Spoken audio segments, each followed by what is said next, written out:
जय श्री कृष्ण। राधे राधे। आइए सुनते हैं यमराज और यमदूत की कहानी। बहुत समय पहले की बात है। एक गांव में एक गरीब औरत अपने दो छोटे बच्चियों के साथ रहती थी। उस औरत के पति की मृत्यु हो गई थी। वह औरत किसी तरह मजदूरी करके अपने दोनों बच्चियों को पाल रही थी। धीरे धीरे समय बीत गया और औरत अपने दोनों बच्चियों के साथ बहुत खुश रहती थी। कुछ दिनों से उसकी तबीयत खराब चल रही थी। एक दिन उसकी मृत्यु का समय आ गया। यमराज ने अपने एक दूत को भेजा, जाओ और उस औरत का प्राण हरण कर शीघ्र लेकर आओ। वह यमदूत उस औरत की आत्मा को लेने के लिए उसके घर पहुँचे तो उसने देखा कि उसकी दोनों बच्चियां बहुत छोटी थी तथा वो रो रही थी। यमदूत ने जब यह सब दृश्य देखा तो उसके अंदर बड़ी दया आ गई। यमदूत बिना उस औरत के प्राण हरण किए ही यमराज के पास चले गए और यमराज से बोला कि हे प्रभु, उस औरत के दो छोटी छोटी बच्चियां हैं। उस औरत के अलावा उनका कोई सहारा नहीं है। आप कुछ दिनों के लिए उस औरत की आयु बढ़ा दीजिए। यमदूत की ऐसी बात सुनकर यमराज बहुत क्रोधित हुए और यमदूत से कहा कि यह असंभव है। तुमने सृष्टि के विरुद्ध कार्य किया है, अतः इसका तुम्हें उचित दंड मिलेगा। तुम्हारा दंड यह है कि जब तक तुमको अपने ऊपर 3 बार हंसी न आ जाए तब तक तुमको मृत्यु लोक में ही रहना होगा। ऐसा कहकर यमराज ने उस यमदूत को यमपुरी से निकाल दिया। वह यमदूत पृथ्वी लोक पर आ गए। उस समय बहुत ठंड पड़ रही थी। वह यमदूत ठंड के मारे बहुत कांप रहे थे। उसी समय उसी रास्ते से एक युवक गुजर रहा था। उस युवक के हाथ में एक कंबल था। उस यमदूत की ऐसी दशा देखकर उस युवक ने उसे कंबल दे दिया और कहा कि आप हमारे साथ चलिए। वह युवक उस यमदूत को अपने घर ले आया। तब उस युवक की पत्नी ने उस युवक से पूछा कि आप कंबल लेने गए थे ना, कहाँ है कंबल? तब उस युवक ने कहा कि कंबल मैंने उस आदमी को दे दिया है। यह सुनते ही वह औरत अपने पति के ऊपर भड़क गई। उसने कहा कि यह कंबल मेरे बच्चों के लिए था, उन्हें ठंड लग रही थी। उस आदमी को कंबल देने की क्या आवश्यकता थी?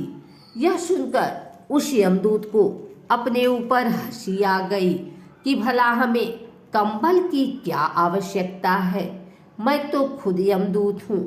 उसके बाद वह यमदूत धीरे धीरे जूता सिलाने का काम करने लगा। एक बार वह यमदूत बहुत बढ़िया चप्पल बनाया था।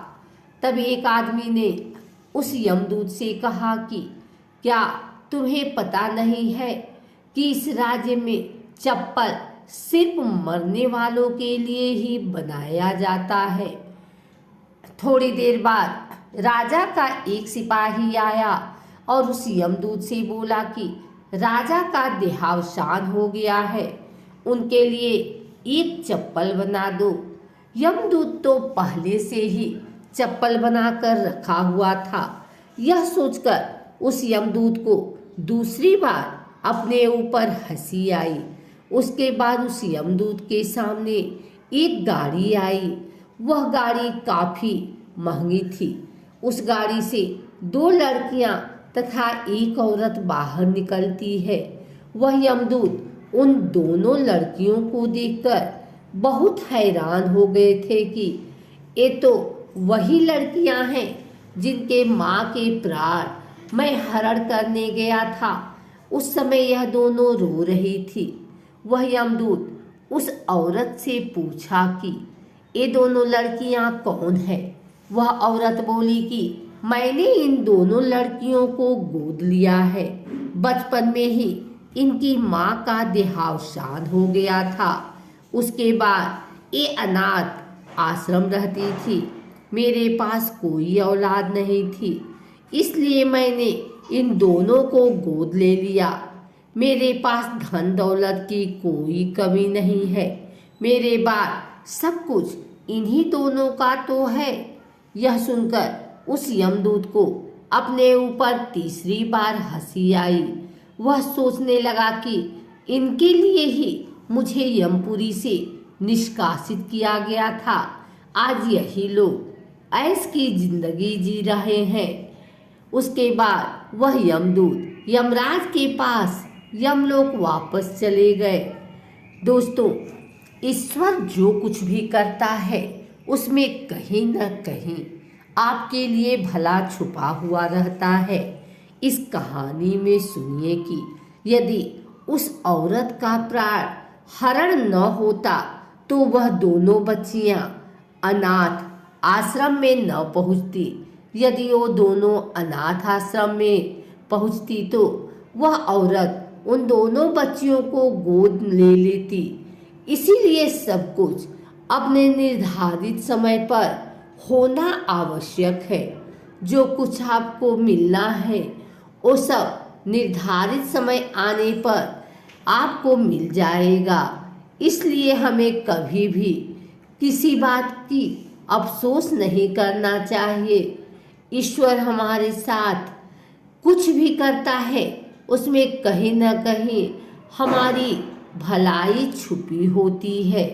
अगर आपको हमारी वीडियो अच्छी लगी हो तो इसे लाइक करें, कमेंट करें, शेयर करें। हमारे चैनल को सब्सक्राइब करके बेल नोटिफिकेशन ऑल पर सेट कर लें ताकि आगे आने वाली वीडियो सबसे पहले आप तक पहुंच सके।